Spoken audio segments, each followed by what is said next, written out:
বন্ধুরা আমরা কুপন নিয়ে নিয়েছি, মায়াপুরে এসেছি। আর এখানে এখন জল দিয়ে দিয়েছে, জল খাওয়ার পর প্রসাদ দিয়ে দিয়েছে। আমার খিচুড়ি খাওয়া হয়ে গিয়েছে আর আমি নিয়ে নিয়েছি ভাত আর পাঁচমিশালি তরকারি। খুবই সুস্বাদু লেগেছিল খেতে আর খুবই ভালো। তো বন্ধুরা এখন সন্ধে হয়ে এসছে, দেখো অন্ধকার অন্ধকার লাগছে।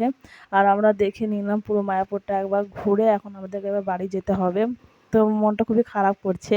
আর ভাই ছবি তুলছে ওখানে দাঁড়িয়ে দাঁড়িয়ে। তো বন্ধুরা দেখতেই পাচ্ছ কত অন্ধকার হয়ে এসছে। আর ওখানে ঝর্ণা চলছে, কি সুন্দর লাগছে, ঝর্ণা হচ্ছে ওখানে।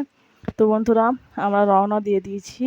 আর এই দেখো আমার স্টেশনে চলে এসেছি। আর ওখানে মায়াপুর থেকে বেরোতে বেরোতে আমার জুতো ছিঁড়ে গিয়েছে। তো বন্ধুরা এই দেখো আমার জুতোটা ভাই এবার ফেভিকুইক আঠা দিয়ে সাটিয়ে দিচ্ছে। আর আমার স্টেশনে আছি, আর এখানে দিদি কিছু নেবে তাই দেখছে।